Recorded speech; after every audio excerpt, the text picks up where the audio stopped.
కలిగి ఉన్నామంటే అది నీవిచ్చిందే. ఈ సమయాన్ని మీ చేతులకు అప్పగించుకుంటూ ఈ ఫాదర్స్ డే రోజున కొద్ది నిమిషాలు వాక్యముల నుండి మా అందరితో మీరు మాట్లాడండి. యేసు నామములో ప్రార్థించి వాక్య సందేశమును ప్రారంభిస్తున్నాను నా పరమ తండ్రి. ఆమేన్.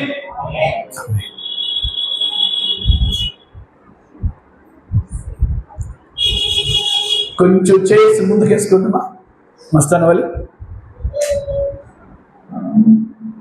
ఇంకెవరు వెళ్ళొద్దు. బ్రదర్స్ వాళ్ళు 3 ఉన్నారు బయట. మీరు చైర్స్ కొంచెం ముందుకు సర్దుకోండి.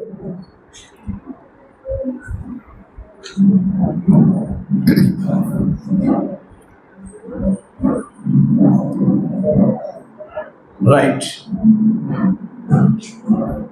సో బ్రదర్స్ వాళ్ళు వచ్చేలోపు చిన్న పల్లవి కూడా మనం పాడుకుందాం.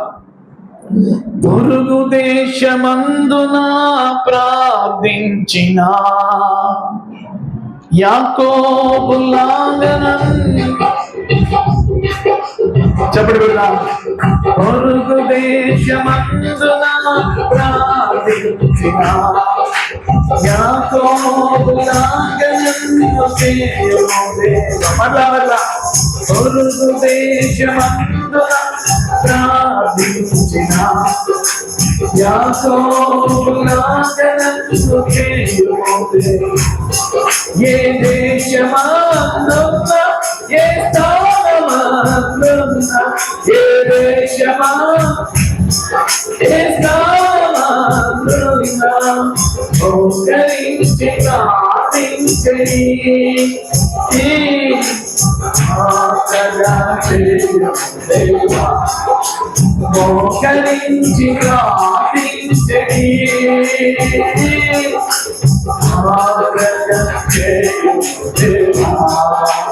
మోకరించి ప్రార్థించని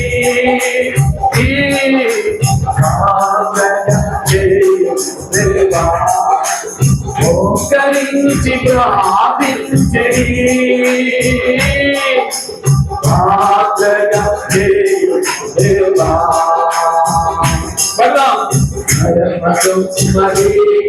నీ సారి జగన్ని మాంది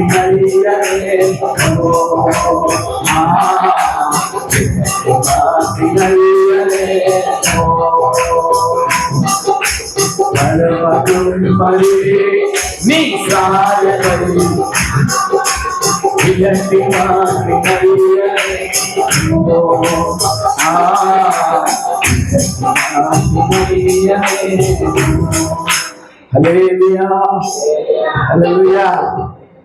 మంచిది పిల్లరా.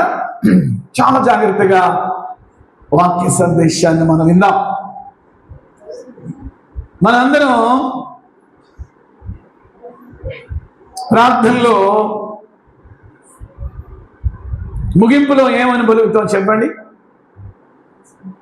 దేవుని దగ్గరకు వచ్చి ఎన్నో విషయాలు మనం ఆయనకు చెప్పుకుంటాం కదా. ప్రభా, నా పరిస్థితి ఇది, నా భర్త పరిస్థితి ఇది, నా భార్య పరిస్థితి ఇది, నా పిల్లల పరిస్థితి ఇది, నా కుటుంబంలో ఈ పరిస్థితులు ఉన్నాయి, మా చర్చికి వచ్చే సహోదరులకి పరిస్థితి ఉంది, మా సేవకులు ఇలా మీటింగ్లు వెళ్తున్నారు, మందిరంలో ఈ అవసరం ఉంది. పిల్లరా అన్నీ చెప్పుకుని అది 10 నిమిషాల, అరగంట, గంట, ఇంకా ఎక్కువ. ఆ ప్రార్థన అంత అయిన తర్వాత ముగింపులో ఏమంటావు? యేసు నామములో అడుగుచున్నాను తండ్రి అని చెప్పండి. హల్లెలూయా. ఎండింగ్ లో మనం వాడే పదం తండ్రి. అంటే ఈ మాట మనకి ఏమి నేర్పిస్తుంది అంటే ఆయన మనకి తండ్రి. ఆమేన్. హల్లెలూయా. ఆయన మనకి తండ్రి. ఈ భూమి మీద మంచి తండ్రులు ఉంటారు, పూర్తి చేస్తారన్నమాట. చెడ్డ తండ్రులు కూడా. నేను మొన్న ఒక వీడియో చూశాను. సంవత్సరంన్నర 2 సంవత్సరాలు ఉంటే లేవునండి పిల్లోడికి, చిన్న పిల్లోడు. కసాయి తండ్రి. ఆ మాట చెప్పండి, ఏ తండ్రి? చాలాసార్లు అంటాం కదా, అరే నువ్వు తండ్రివా, కసాయి తండ్రివిరా. సొంత కొడుకే, కన్నబిడ్డే, భార్య మీద కోపం. ఎవరి మీద కోపం? భార్య మీద కోపంతో ఆ పిల్లవాడిని పక్కనే డ్రైనేజ్ ఉందండి, ఆ డ్రైనేజీలో వేస్తున్నాడండి. అటు ఇటు పోయేవాళ్ళు అందరూ వచ్చి, ఎందుకురా పిల్లలు లేక జనాలు అల్లాడిపోతుంటే దేవుడిచ్చేటువంటి బిడ్డని నువ్వు ఎందుకురా నువ్వు అల్లా చంపుకుంటావు వాడు అంటాడు, నా ఇష్టం నా కొడుకు అంటాడు. నా ఇష్టం నా కొడుకు. మరి నీ ఇష్టమే, నీ కొడుకే, కానీ చంపుకోవడానికి ఇవ్వలేదు దేవుడు నీకు, కొట్టడానికి ఇవ్వలేదు నీకు కొడుకుని. మరలా చెప్తున్నాను, భూమి మీద తండ్రులు, మంచి తండ్రులు ఉంటారు, కసాయి తండ్రులు ఉంటారు, చెడ్డ తండ్రులు ఉంటారు, ప్రేమ కలిగిన తండ్రులు ఉంటారు, ప్రేమ లేని తండ్రులు ఉంటారు, బాధ్యత కలిగిన తండ్రులు ఉంటారు, బాధ్యత లేని తండ్రులు ఉంటారు. మన సంఘంలో కొంతమంది తండ్రులను చూస్తూ ఉంటాను, పిల్లలకి ఏదైనా ఇబ్బంది అయితే వాళ్ళ ముఖాల్లో కలిగే ఆందోళన, ఆ ముఖాల్లో కలిగేటటువంటి ఆ పెయిన్ చూస్తుంటే నిజంగా బిడ్డలకి ఇంత ప్రేమ వాళ్ళ ముఖాల్లోనే కనబడింది. బిడ్డకి జ్వరం వచ్చినా, బిడ్డకి తలనొప్పి వచ్చినా పిల్లలారా వినాలి, మీ డాడీలకి మీ మీద ఎంత ప్రేమ ఉండిందో చెప్తున్నాను. అలాగని మమ్మీలు కూడా ఉండింది. సో ఈరోజు ఫాదర్స్ డే కాబట్టి మమ్మీలు కాసేపు పక్కన పెడదాం. కొంతమంది పిల్లలకి తండ్రి విలువ తెలీదు,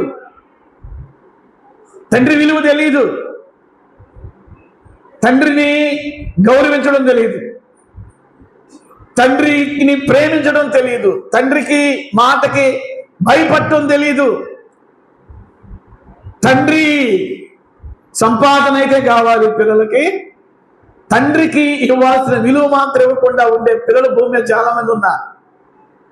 మన రాఫ్ ఆఫ్ బ్లెస్సింగ్ చర్చిలో ఉన్నటువంటి అబ్బాయిలు, అమ్మాయిలు, దేవుడు మీకు ఇచ్చిన తండ్రి విలువ మీరు తెలుసుకోవాలి.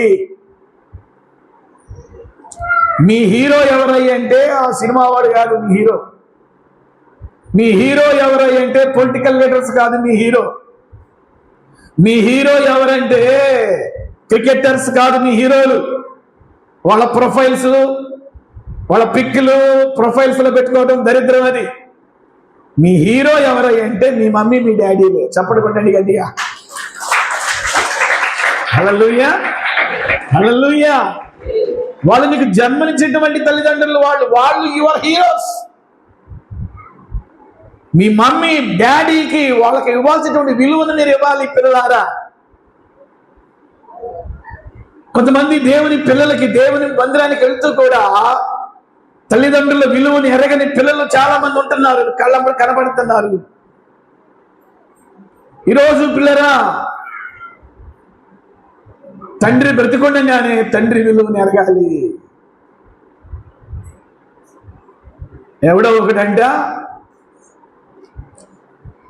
బ్రతికున్న నాడు తండ్రి ఒక్క ముద్దు కూడా పెట్టలేదంట, తల్లిదండ్రులకు ఒక ముద్దు కూడా పెట్టలేదంట. చచ్చిపోయినాకంటే 10 వేటలు కోసాడంట. ఇప్పుడు చచ్చిపోయినాక 10 వేటలు కోసాడంట. ఏ సుఖం అండి? బ్రతికున్నప్పుడు మళ్ళా చచ్చిపోయినప్పుడు 10 వేటలు కోయటమే కాక తల్లిదండ్రులకి పాలరాతితో సమాధులు కట్టాడంట.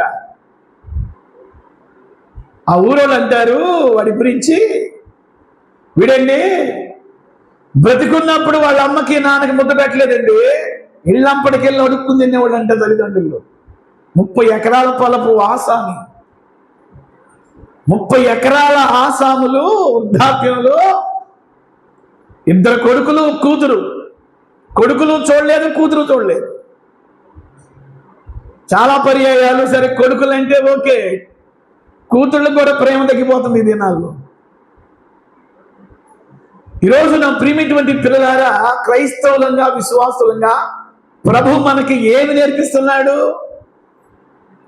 ఆదివారం 3 గంటల ఆరాధనలో మనం ఏం నేర్చుకుని వెళ్తున్నాం మందిరం నుండి? ప్రతి ఆదివారము ప్రభువుని పాటలు పాడటానికి వస్తున్నాం, ఆరాధన చేయడానికి వస్తున్నాం, వాక్యం వినటానికి వస్తున్నాం. ఏమి నేర్చుకుని వెళ్తున్నాం మనం? ఇక్కడ దైవజనుల ద్వారా దేవుడు మీకు నేర్పిస్తాడు.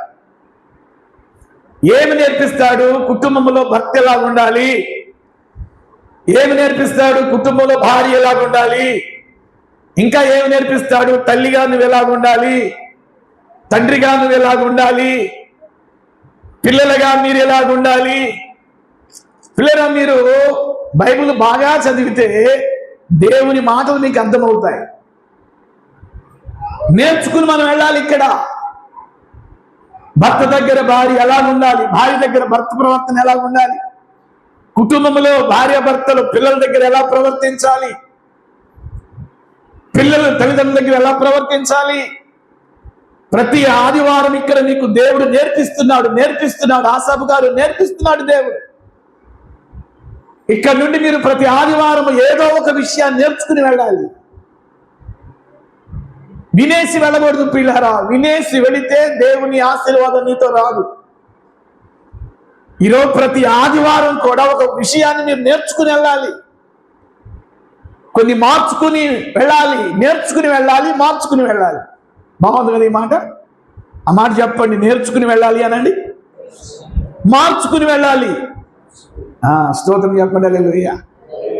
క్రైస్తవ జీవితము అంటే నేర్చుకోవాలి, మార్చుకోవాలి. లేదు పాస్టర్ గారు, నా వల్ల కాదండి అంటానికి వీలు ఉండదు. వీళ్ళరా, ఏ మత గ్రంథాలు బోధించిన విషయాలు ప్రభు బోధించాడు మనకి. కనుక ప్రభు దగ్గర మనకి ఈ మాటలు మనకు దొరుకుతున్నాయి. కనుక ఈరోజు ఈ ఫాదర్స్ డే రోజున బైబిల్ గ్రంథంలో లూకాసు వార్త తెరవండి. లూకాసు వార్త 15వ అధ్యాయం తెరిచిపెట్టండి. నేను ఎక్కడ వరకు చదువుతానో అక్కడ మీరు ఆపేసేయండి. లూకాసు వార్త 15వ అధ్యాయం 11 నుండి చదువుకున్నా. నాతో పాటు అందరూ చదవాలి ఈ మాటలు. The book of Luke chapter 15th chapter verse 11 to some words. లూకాసు వార్త 15వ అధ్యాయం 11 నుండి అందరం చదువుకున్నా. మరియు ఆయన ఇట్లనెను, ఒక మనుషునికి 2 కుమారులుండిరి. వారిలో చిన్నవాడు తండ్రి ఆస్తిలో నాకు వచ్చు భాగమని తన తండ్రిని అడగగా అతడు వానికి తన ఆస్తిని పంచిపెట్టాను. కొన్ని దినములైన తరువాత ఆ చిన్న కుమారుడు సమస్తమును కూర్చుకొని దూరదేశమునకు ప్రయాణమైపోయి అచ్చట తన ఆస్తిని దుర్వ్యాపారము వలన పాడు చేశాను. అదంతయు ఖర్చు చేసిన తరువాత ఆ దేశమందు గొప్ప కరువు రాగా వాడు ఇబ్బంది పడసాగి వెళ్ళి ఆ దేశస్థుల్లో ఒకరి చెంత చేరాను. అతడు పందులను మేపుటకు తన పొలములోనికి వారిని పంపాను. వాడు పందులు తిను పొట్టుతో తన కడుపు నింపుకొని ఆశపడిన గాని ఎవడనూ వానికేమీ ఇయ్యలేదు. అయితే బుద్ధి వచ్చినప్పుడు చదవండి. ఆకలితో చచ్చిపోవచ్చున్నా నేను లేచి నా తండ్రి యొద్దకు వెళ్ళి, తండ్రి, నేను పరలోకమునకు విరోధముగా నీ ఎదుటను పాపము చేసితిని. ఇక మీదట నీ కుమారుణ్ణని అనిపించుకున్నటకు యోగ్యుడను కాను. నన్ను నీ కూలివాడిలో ఒకనిగా పెట్టుకొనమని అతనితో చెప్పేదను అనుకుని లేచి తండ్రి యొద్దకు వచ్చాను. వాడింకా దూరముగా ఉన్నప్పుడు తండ్రి వారిని చూచి కనికరపడి పరిగెత్తి వాని మెడ మీద పడి ముద్దు పెట్టుకొనాను. అప్పుడు ఆ కుమారుడు అతనితో, తండ్రి, నేను పరలోకమునకు విరోధముగాను నీ ఎదుటను పాపము చేసితిని. ఇక మీదట నీ కుమారుడని అనిపించుకోవడానికి యోగ్యుడును కానునను. అయితే తండ్రి తన దాసులను చూచి ప్రశస్త వస్త్రము త్వరగా తెచ్చి వీనికి కట్టి వీరి చేతికి ఉంగరము పెట్టి పాదములకు చెప్పులు తొడిగించుడని కోవిన దూడను తెచ్చి వధించు. మనము లేచి తిని సంతోషపడదాము. ఈ నా కుమారుడు చనిపోయి మరలా బ్రతికెను, తప్పిపోయి దొరికెనని చెప్పాను. అంతటా వారు సంతోషపడసాగిరి. ఆ మాట చెప్పండి, అంతటా. ఈ మాట చెప్పండి, అంతటా వారు సంతోషపడసాగిరి. దేవుడి ఈ మాటలను మన కొరకు ఆశీర్వదించునుగాక. చేతులెత్తి ఆమేన్ చెప్పండి. యేసుక్రీస్తు ప్రభువు ఆయన భూమి మీద దేవుడై ఉండి మానవుడిగా జీవించిన ఆ దినములలో సుమారుగా 2025 సంవత్సరాల క్రితం యెరూషలేము, ఇజ్రాయేల్ దేశములో యెరూషలేము అనే ఒక పట్టణం ఉంది. ఆ పరిసర ప్రాంతాల్లో యేసు ప్రభువు ఆయన 3.5 సంవత్సరాలు సేవ పరిచయం చేశాడు. ఆయన మానవుడిగా బ్రతికిన కాలం 33.5 సంవత్సరాలు. ఆయన పరిచర్య చేసిన దినాలు 3.5 years, 3.5 సంవత్సరాలు. ఆ 3.5 సంవత్సరాల్లో ఆయన ఎక్కువగా తన ఎదుట ఉన్నటువంటి ప్రజలకి ఉపమానాలు బోధిస్తూ ఉండేవాడు. ఉపమానాలు సుమారుగా 32 ఉపమానాలు బైబిల్ గ్రంథంలో ఆయన బోధించినట్లుగా మనకు కనబడింది. మత్తయి, మార్క్, లూకా, యోహాను, ఈ 4 సువార్తలు మీరు చదివితే యేసు ప్రభు బోధించిన సుమారుగా 31 ఉపమానాల సంపుటి మీకు కనబడింది. ఈ లూకా సువార్త 15వ అధ్యాయంలో, ఈ అధ్యాయం మొత్తంలో 3 ఉపమానాలు మనకు కనబడతాయి. ఆ మాట చెప్పండి, ఎన్ని ఉపమానాలు కనబడతాయి? 31 ఉపమానాల్లో 3 ఉపమానాలు మనకి ఎక్కడ కనబడతాయి? లూకా సువార్త 15వ అధ్యాయం. ఏంటి ఆ 3 ఉపమానాలు? తప్పిపోయిన గొర్రె, రెండవదిగా పోగొట్టుకొనిన నాణ్యం, మూడవదిగా తప్పిపోయిన కుమారుడు. అసలు స్టార్టింగే ఈ 3 ఉపమానాలు, అసలు గ్యాప్ ఇవ్వలేదు యేసు ప్రభు.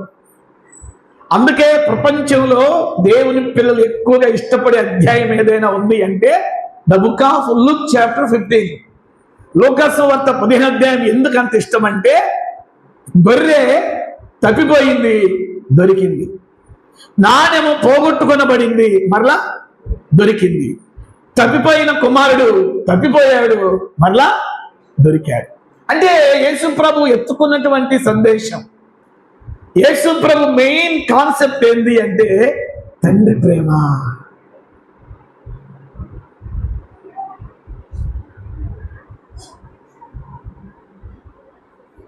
Fathers love.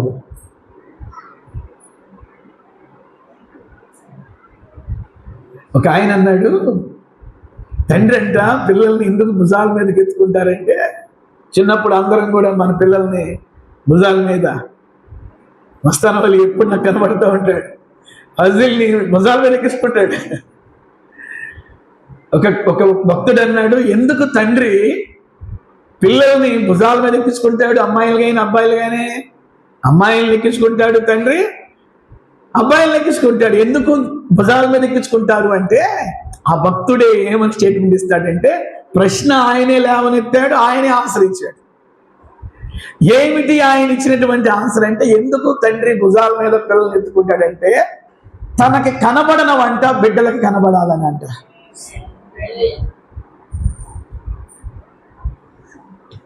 హల్లెలూయా. తను చూడనివి భుజం మీద ఉన్నటువంటి బిడ్డకి చూడాలని. మంచి తండ్రి ఎప్పుడు కూడా తన బిడ్డలు ప్రయోజకులు అవ్వాలని, మంచి తండ్రి ఎప్పుడు కూడా తన పిల్లలు 10 మందికి ఉపయోగపడాలని, మంచి తండ్రి ఎప్పుడు కూడా తన పిల్లలు భాగ్యవంతులు అవ్వాలని, మంచి తండ్రి తన పిల్లలు తనకంటే ఉన్నతమైన పొజిషన్లో ఉండాలని. ఆమేన్ చెప్పండి. హల్లెలూయా. ప్రతి తండ్రికి ఆశ ఉండిద్ది, నాకంటే నా కొడుకు ప్రయోజకుడు అవ్వాలి. నాకు తండ్రిగా, నేను 3 పిల్లలకు తండ్రిగా ఉన్నాను, మీ అందరికీ తెలుసు. అమ్మాయిలు కూడా చాలా ఉన్నతం ప్రయోజకులు అవ్వాలని తండ్రిగా నా ఆశ. పాపలిద్దరు కూడా. బన్ను కూడా ఒక స్పీకర్గా నేను ఎంతగా వాడబడుతున్నానో, నాకంటే వాడు 7 అంతలు వాడబడాలని నా కోరిక. ఆమె చెప్పండి. హల్లెలూయా. నేను తిరగని రాష్ట్రాలు, తిరగని పట్టణాలు, తిరగని దేశాలు వాడు చేయాలి అని నా ఆశ, నా ప్రార్థన కూడా అదే. అంటే నేను చేసిన సేవ కంటే వాడు 7 అంతల సేవ చేయాలి. ఒక తండ్రిగా it's my desire. At same time మీ పిల్లల విషయంలో కూడా మీరు కూడా వాళ్ళు ప్రయోజకులు అవ్వాలి, వాళ్ళు ఉన్నతమైన స్థానంలో ఉండాలి, వాళ్ళు భాగ్యవంతులు అవ్వాలి, హై ప్లేస్ లో ఉండాలని ప్రతి తండ్రి కలలు. ఎవ్రీ ఫాదర్ డ్రీమ్స్ అది.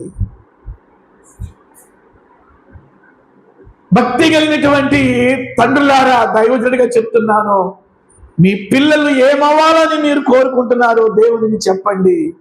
ఆ మీ డ్రీముని దేవుడు ఫుల్ఫిల్ చేస్తాడు. దేవుని స్తోత్రం చెప్పండి. హల్లెలూయా, హల్లెలూయా. తమ్ముడు మహేంద్ర ఎస్ఐగా ఉన్నాడు, తన కొడుకు ఋషిల్ ఎస్పీకి అవ్వాలేమో. దేవుని స్తోత్రం. హల్లెలూయా, హల్లెలూయా. అంటే తనకంటే కూడా తన బిడ్డ ఒక హై పొజిషన్ లో ఉండాలి. ఎవ్రీ ఫాదర్ డ్రీమ్ ఇది.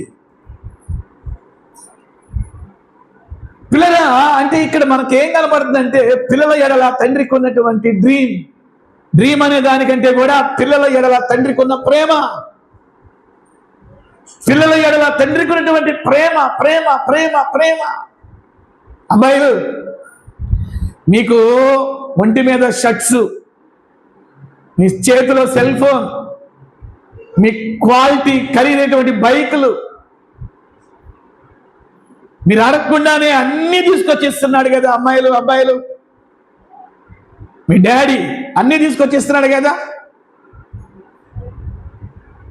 దాని వెనక మీ డాడీ చెమట ఎంత ఉందో మీకు తెలుసా? డాడీ తీసుకొచ్చి అనుభవించడం చాలా తేలిక.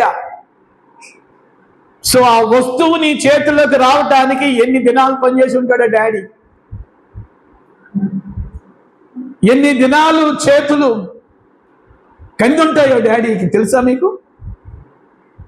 అది ఏ పనైనా కావచ్చు, మీ డాడీ వృత్తి ఏదైనా కావచ్చు. ఇంకా నేను అడిగింది నా డాడీ ఇవ్వలేదే. కొంతమంది తండ్రి విలువ తెలిసిన పిల్లలు కుటుంబంలో ఉన్నటువంటి ఆర్థిక పరిస్థితిని బట్టి అర్థం చేసుకుంటారు. కొంతమంది పిల్లలకు అర్థం కాదే.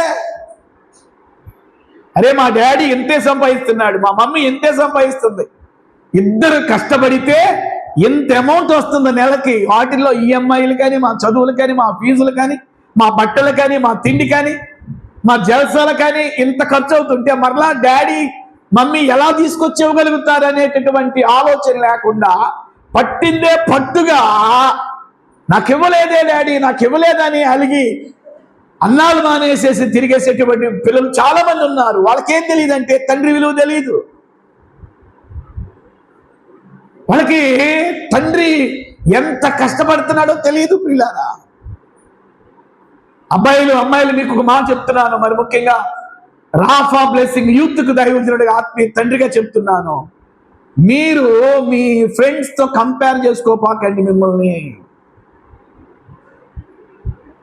మీ ఫ్రెండ్స్ తోటి కంపేర్ చేసుకోపాకండి మిమ్మల్ని. మీ పేరెంట్స్ స్థితి ఏంటో మీకు తెలుసు, వాళ్ళ ఫైనాన్షియల్ స్టేటస్ ఏంటో మీకు తెలుసు. మీ ఫ్రెండ్స్ రిచ్ కిడ్ ఏమో, వాడికి లాగా నేను ఉండాలి అనుకుంటే కుదరదు కదా.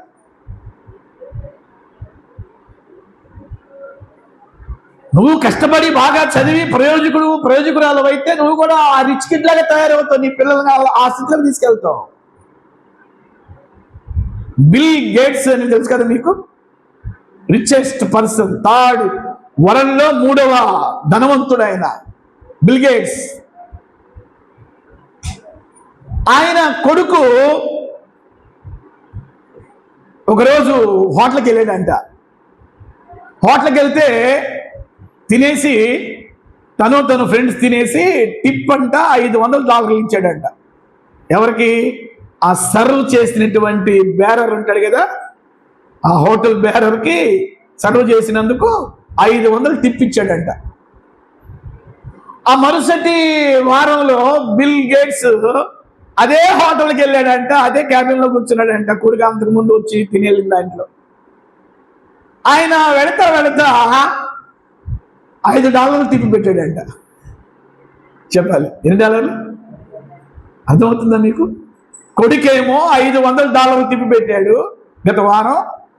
ఇప్పుడు బిల్ గేట్స్ గారు ఏం చేశాడంటే అదే హోటల్కి వచ్చి అదే క్యాబిన్లోకి వెళ్ళి తినేసేసి పిల్లల వీడు అనుకున్నాడంట, బేరర్ అనుకున్నాడంట, నా పంట పండింది ఈరోజు.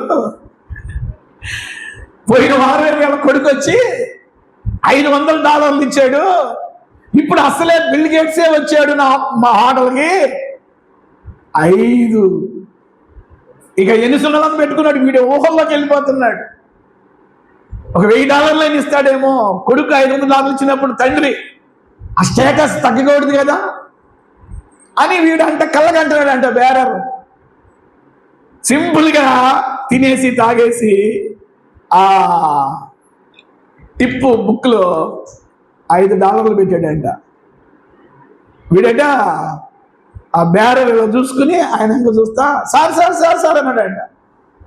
ఏంటి నీకు టిప్ పెట్టాడు కదా సార్, పోయిన వారం ఇదే హోటల్కి మీ అబ్బాయి వచ్చాడు ఫ్రెండ్స్తో, 500 టిప్ పెట్టాడు, $500 టిప్ పెట్టాడండి.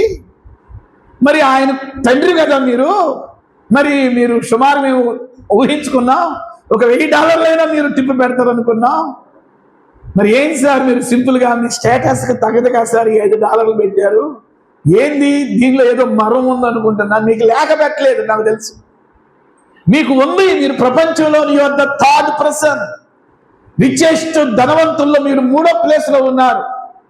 మీరు $5 పెట్టారంటే ఏదో కథ ఉంది, ఏదో మాకేదో టీచ్ అయిపోతున్నారు, ఏం చెప్పండి సార్ అన్నప్పుడు వెళ్తూ బిల్ గేట్స్ గారట నవ్వుతూ ఆ బేరర్ వైపు చూసి దగ్గరకు వచ్చి భుజంగా చేసి అన్నాడంట, నా కొడుకు నా స్థాయిని బట్టి, చెప్పాలి, నా స్థాయిని బట్టి నీకు ఎంత ఇచ్చాడు? $500 ఇచ్చాడు. వాడి తండ్రి స్థాయి అది. కానీ నా తండ్రి స్థాయి ఏంటో చెప్పమంటారా? My father is a carpenter. నా తండ్రి ఒక చెక్క పని చేసేవాడు. బిల్ గేట్స్ యొక్క తండ్రి కార్పెంటర్ అంట, చెక్క పని చేసేవాడంట. చెక్క పని చేసేవాడు హోటల్కి వస్తే ఎంత ఇస్తాడు మీకు? నన్ను చూడబాకండి, నా తండ్రిని చూడండి. My father is a carpenter కొడుకుగా నేను వచ్చాను ఇక్కడికి, నేను ఇచ్చే టిప్ ఇంతే అన్నాడంట. చప్పటి కొట్టండి గట్టిగా. హల్లెలూయా, హల్లెలూయా. నా ప్రియమైనటువంటి దేవుని పిల్లారా, ఇక్కడ నేను మీకేం చెప్పాలనుకుంటున్నాను అంటే, దేవుడు తన పిల్లల్ని ఏ విషయంలో కూడా తక్కువ చెయ్యడు. ఈ భూ సంబంధమైనటువంటి తండ్రులు ఒకవేళ తమ పిల్లలకి తక్కువ చేస్తారేమో, ఈ భూ సంబంధమైనటువంటి పిల్లలు తమ పిల్లలకు, తల్లిదండ్రుల పిల్లలకి అడిగింది ఇస్తారో ఎవరో నాకు తెలియదు. కానీ మన పరలోకపు తండ్రి ఉన్నాడే, ఆయన గురించి బైబిల్ చెప్తుంది, ఆయన మంచి తండ్రి. చేతులు పైకెత్తి ఆమేన్ చెప్పండి. హల్లెలూయా. గట్టిగా చెప్పండి ఈ మాట. ఎవరైనా మంచి తండ్రి, మంచి తండ్రి, మంచి తండ్రి. ఇక్కడ ఈ లూకా సువార్త 15వ అధ్యాయంలో యేసు ప్రభు చెప్పినటువంటి 3 ఉపమానాలు. తప్పిపోయిన గొర్రె దొరికింది, పోయిన నాణ్యం దొరికింది. ఇక్కడ ఈరోజు ఫాదర్స్ డే కాబట్టి 3వ ఉపమానం నేను మీకు చెప్తా. ఇందాక మనం చదువుకున్నాం కదా, 11వ వచనం నుండి మనం చదువుకున్నాం. యేసు ప్రభు చెప్పిన ఉపమానాల్లో ఒక తండ్రిని జ్ఞాపకం చేస్తున్నాడు, ఆ తండ్రికి ఉన్న 2 కుమారులను కూడా జ్ఞాపకం చేస్తున్నాడు. చాలా జాగ్రత్తగా వినాలి మీరు. తండ్రి ఉన్నాడట, ఆ తండ్రికి 2 కుమారులు ఉన్నారంట. ఆ 2 కుమారుల్లో చిన్న కుమారుడు ఒక రోజు తండ్రి దగ్గరికి వచ్చాడంట. వచ్చేయమన్నాడు, తండ్రి నీ ఆస్తిలో నాకు భాగం కావాలి. అసలు మీరు గమనిస్తే ఆ వచనాలన్నీ మీరు చదివితే, ఒరే నీకు పెళ్ళైనాక, నీకు పిల్లలు పుట్టినాక, రేపు నేను ముసలోడినైనాక నేను చనిపోబోతూ అన్నకి నీకు వాటాలు వేస్తాను రా, పెద్దోడికి వాడికి ఎంత భాగం వచ్చిందో చెప్తాను, నీకెంత భాగం వచ్చిందో చెప్తాను, అప్పుడు దాకా ఆలొచ్చు కదరా అనాలి కదా తండ్రి. వింటున్నారా? ఆలకిస్తున్నారా?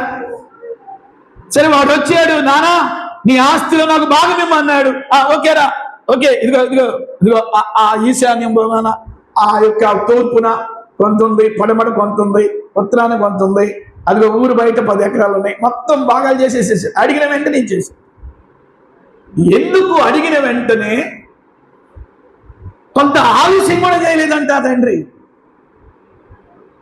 అడిగిన వెంటనే పంచిచ్చాడంట.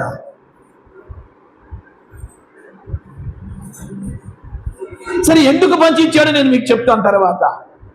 మొత్తానికి ఏమైంది, తన వాటా తీసుకుని ఏ దేశం వెళ్ళాడంట? ఆ దూర దేశం అంటే ఏంటో కూడా నేను మీకు జ్ఞాపకం చేస్తా. బైబిల్ గ్రంథంలో వాడు ఏ దేశం వెళ్ళాడో రాయబడలేదు, కానీ దూరదేశం అనే మాట పరిశుద్ధాత్మ దేవుడు రాశాడు.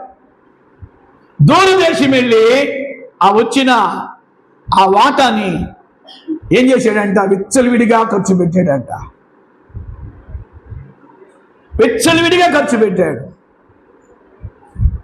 నేను ఇక్కడ మీకు ఏం చెప్పాలనుకుంటానంటే, అబ్బాయిలకి తల్లిదండ్రులు సంపాదన, ఆ సంపాదనకు తగ్గట్టుగానే ఖర్చులు ఉండాలి. జల్సాలు మాత్రం చేయటానికి బైబిల్ అంగీకరించదు. మన మమ్మీ డాడీ ఎంత సంపాదిస్తున్నారు, నీకు ఎంత ఇచ్చారు, సో దీని మీదే నీ యొక్క ఎంజాయ్మెంట్ ఉండాలే కానీ జల్సాలకి పోటానికి ఏమాత్రం కూడా బైబిల్ అంగీకరించదు. అబ్బాయిలు అమ్మాయిలు వింటున్నారా? పీడించకూడదు మమ్మీలని డాడీల్ని మీ ఎంజాయ్మెంట్లకి, మీ విలాసాలకి డాడీల్ని మమ్మీల్ని పీడించకూడదు.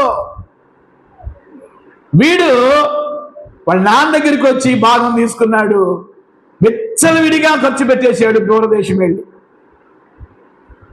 ఇక్కడ అబ్బాయిలకు ఒక మాట చెప్తాను, డబ్బులు ఉన్నప్పుడు చుట్టూ నీ ఫ్రెండ్స్ ఉంటారు, డబ్బులు లేనప్పుడు ఒక్క ఫ్రెండ్ కూడా ఉండడు. ఒక ఫ్రెండ్ నీతో సహవాసం చేస్తున్నాడంటే ఏదో నిన్ను ఆశించే చేస్తున్నాడు.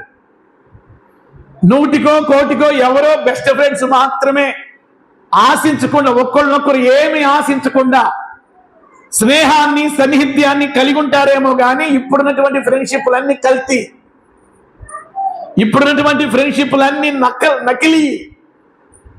నీకేదైనా ఇబ్బంది వస్తే ఒక్కడు నీ దగ్గరికి రాడు, చివరికి నిన్ను తోసేస్తారు, నిన్ను ఎత్తేస్తారు, వాడే ఈ పని చేసిందని చెప్తారు. కాబట్టి నువ్వు ఫ్రెండ్షిప్ చేసేటప్పుడు రైట్ పర్సన్ ఎన్నుకోవాలి.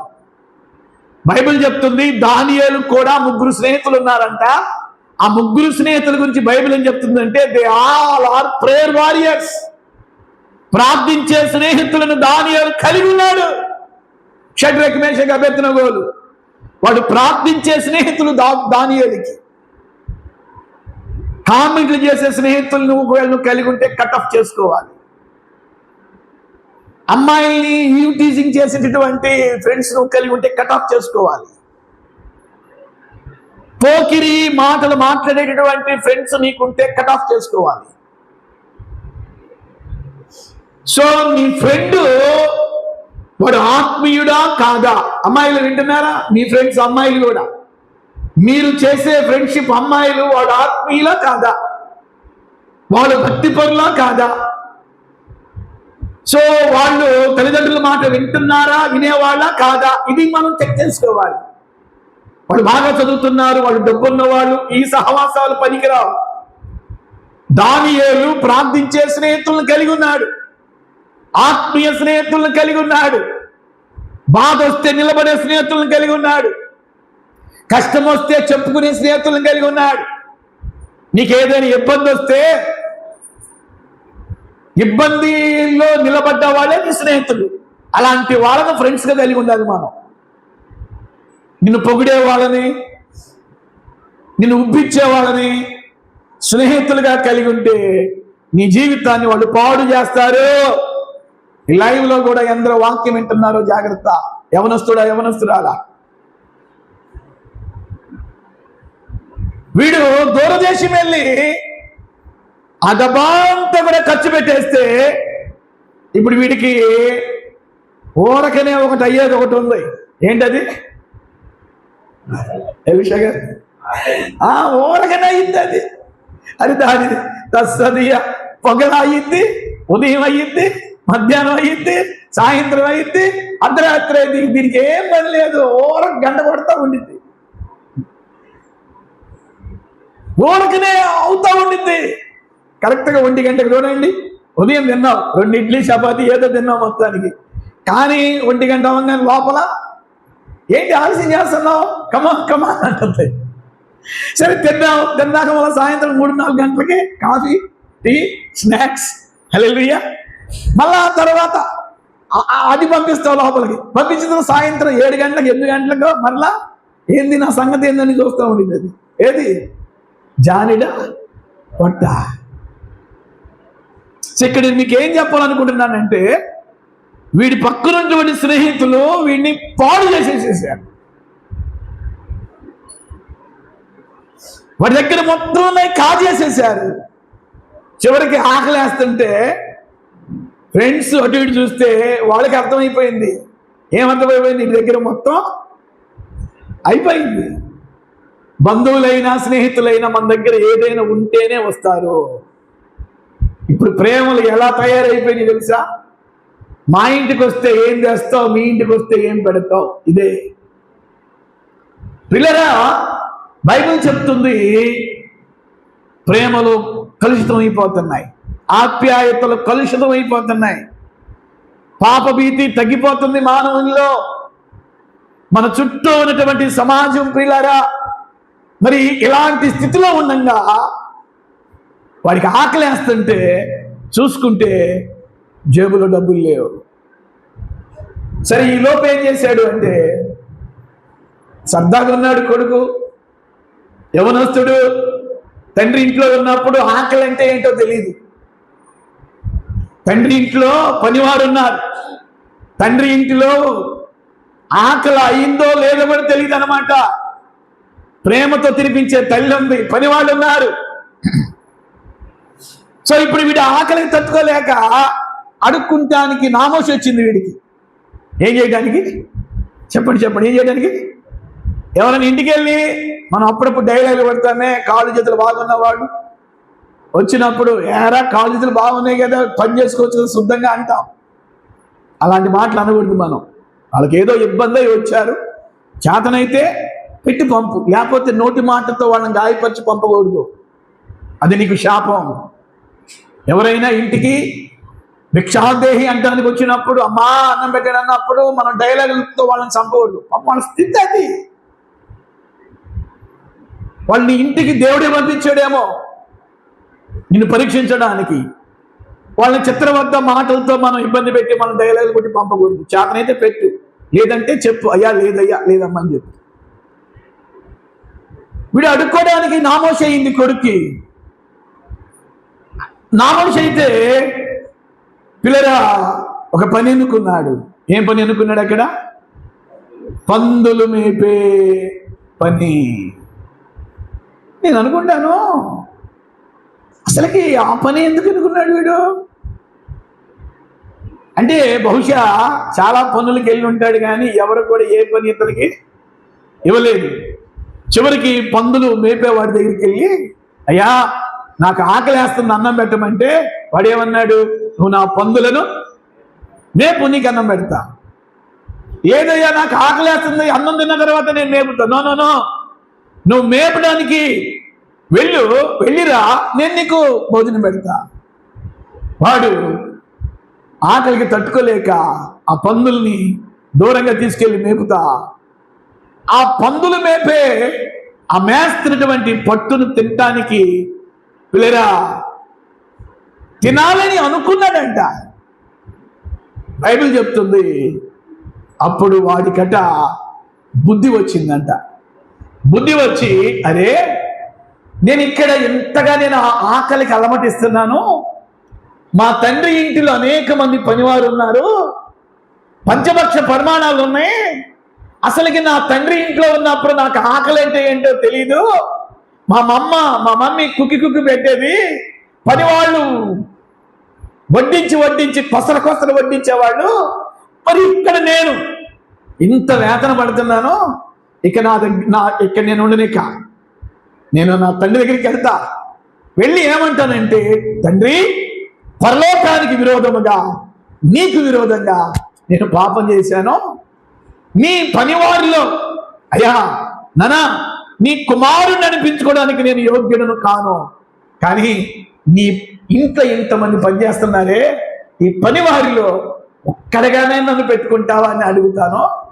ఒకవేళ అరే నీ ఆస్తి అంతా కూడా నువ్వు పావు చేసుకున్నావు, మళ్ళా వచ్చావు, ఇక నీ స్థానం నాకు నా ఇంట్లో లేదని ఒకవేళ మా నాన్న అన్నా, లేదు నాన్న నీ పనివారిలో ఒక్కడిగానైనా నేను ఉంటానని ఒకవేళ అన్నప్పుడు తండ్రి ఇష్టపడతాడేమో అనుకుని వాడి యొక్క పందులు అక్కడ వదిలేసేసి ఇప్పుడు తండ్రి ఇంటికి బయలుదేరాడు.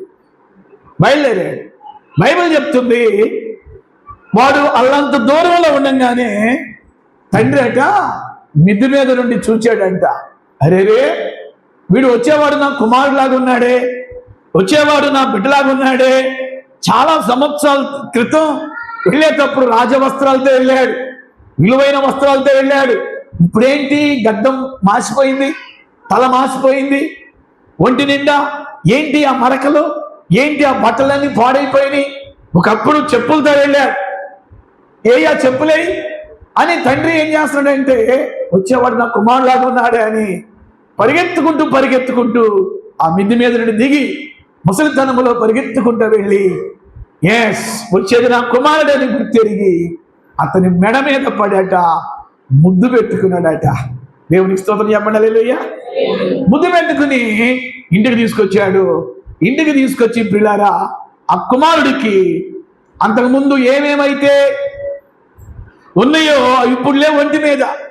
ఇప్పుడు ప్రశస్త వస్త్రాన్ని తొడిగాడంట, తర్వాత ఉంగరాన్ని తొడిగాడంట, తర్వాత చెప్పులను తొడిగాడంట. చివరికి పని వాళ్ళను పిలిచి ఇంటిలో ఉన్నటువంటి చక్కటి ఒక లేత దూడను వధించాడట. దేవునికి స్తోత్రం చెప్పండి, హల్లెలూయా. అంటే ఒక మాట చెప్పాలంటే, కొడుకు తిరిగి రాగానే ఆ ఇంటి మొత్తానికి తండ్రి పార్టీ చేశాడు. ఆ మాట చెప్పండి, ఏం చేశాడు? పార్టీ చేశాడు. సో ఇది యేసు ప్రభు చెప్పిన 31 ఉపమానాల్లో ఇదొక ఉపమానం. సో ఇక్కడ ఈ ఫాదర్స్ డే రోజున తండ్రులకి ఒక 7 విషయాలు నేను ఎక్కువ ఎక్స్ప్లెయిన్ చేయను, కానీ ఈ తండ్రి ఎలాంటి తండ్రిగా ఉన్నాడు.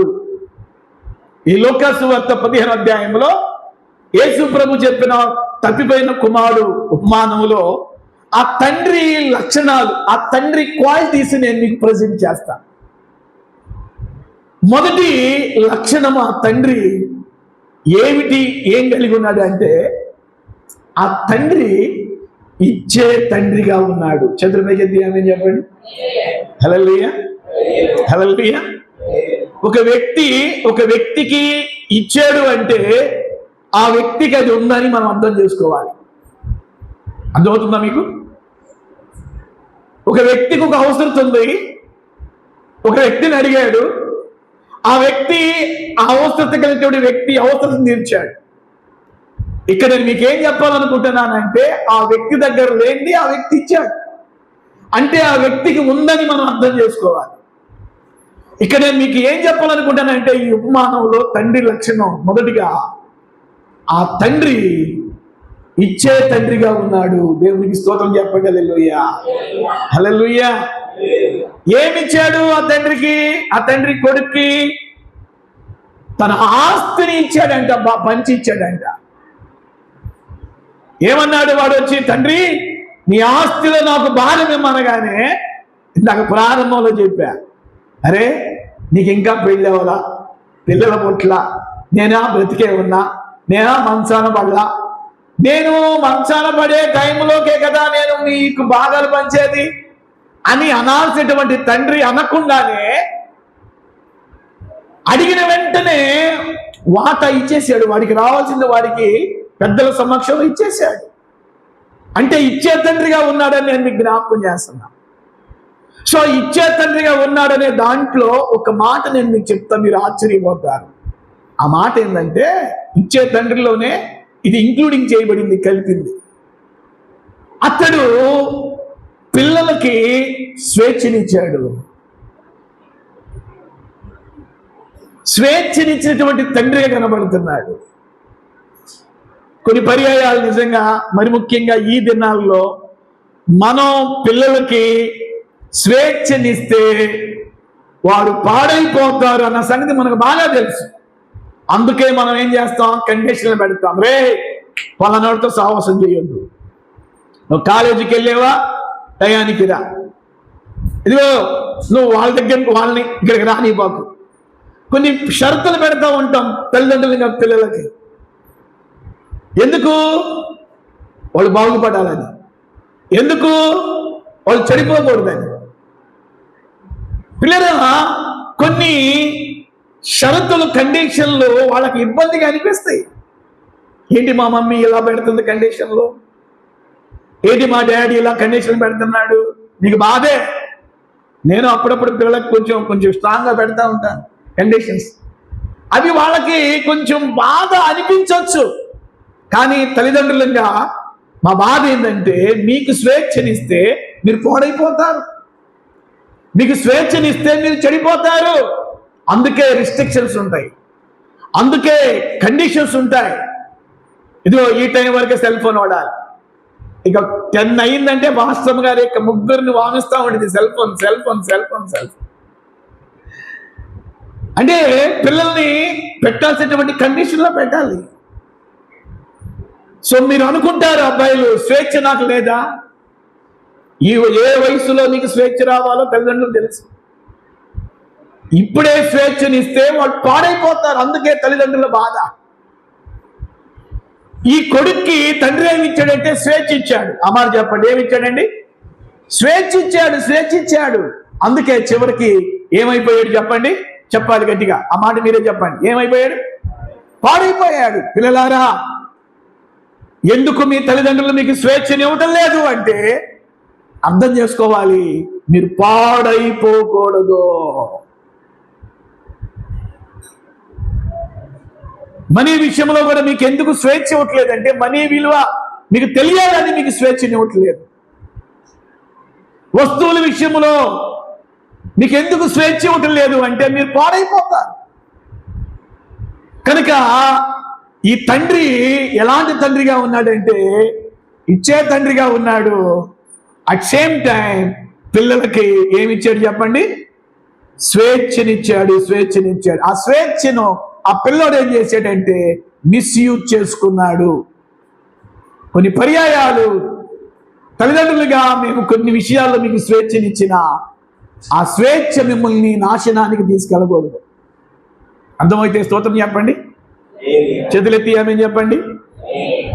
అన్నిట్లో కాకపోయినా కొన్ని విషయాల్లో మీకు స్వేచ్ఛనిస్తాం తల్లిదండ్రులుగా, పేరెంట్స్.